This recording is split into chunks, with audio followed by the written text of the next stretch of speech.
પારડીના ઓડિટોરિયમમાં જિલ્લા પોલીસ અને શિક્ષણ વિભાગ દ્વારા ટ્રાફિક અવેરનેસ પ્રોગ્રામ યોજાયો।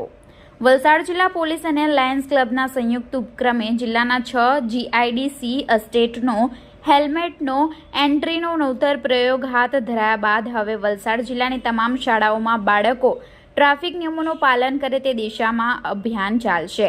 પારડી ઓડિટોરિયમ જિલ્લા પોલીસ અને શિક્ષણ વિભાગ દ્વારા ટ્રાફિક અવેરનેસ પ્રોગ્રામ યોજ્યો હતો, જેમાં જિલ્લા પોલીસ વડા ડોક્ટર કરણરાજ વાઘેલાએ જણાવ્યું કે ઉદ્યોગો બાદ હવે પોલીસે શાળાઓમાં નો હેલ્મેટ નો એન્ટ્રી અભિયાન શરૂ થશે, જેમાં 600 શિક્ષકો જોડાશે।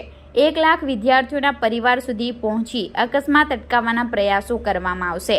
વલસાડ જિલ્લા પોલીસ, વલસાડ જિલ્લા શિક્ષણ વિભાગ દ્વારા traffic awareness programme self finance school association Lions પરિવાર સૌજન્યથી પારડી ઓડિટોરિયમ ખાતે કાર્યક્રમની શરૂઆતમાં સેલ્ફ ફાઇનાન્સ સ્કૂલ એસોસિએશનના સેક્રેટરી મિત્તલબેન ધાકડાએ હાજર મહાનુભાવોનું શબ્દોથી સ્વાગત કર્યું હતું, જ્યારે સેલ્ફ ફાઇનાન્સ સ્કૂલ એસોસિએશનના પ્રમુખ અલ્પાબેન કોટડિયાએ એસોસિએશનની શરૂઆતથી લઈ અત્યાર સુધી થયેલી પ્રવૃત્તિઓનો ચિતાર આપ્યો। ખાસ કાર્યક્રમમાં વલસાડ જિલ્લા પોલીસ વડા ડોક્ટર કરણરાજ વાઘેલાએ જણાવ્યું કે તમામ ખાનગી અને ગ્રાન્ટેડ સ્કૂલના 600 શિક્ષકો, પ્રિન્સિપાલો આ કાર્યક્રમમાં જોડાયા હતા।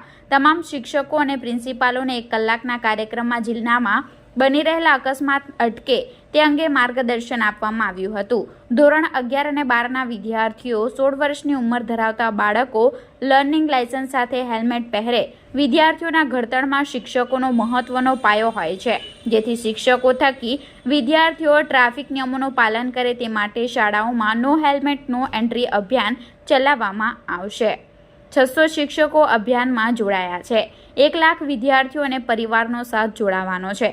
વલસાડ શિક્ષણ અધિકારી રાજેશ્રીબેન ટંડેલે પણ માર્ગદર્શન પૂરું પાડ્યું હતું। આ કાર્યક્રમમાં Vapi DYSP B M Dave, IPS Ankita Mishra, Pardi PI G R Gadhvi, Pardi વલ્લભાશ્રમના ટ્રસ્ટી કુશ દિનેશભાઈ સાકરિયા હાજર રહ્યા હતા। કાર્યક્રમનું સંચાલન ડીસીઓ સ્કૂલના નિવૃત્ત આચાર્ય રામસિંહ દેસાઈએ કર્યું હતું।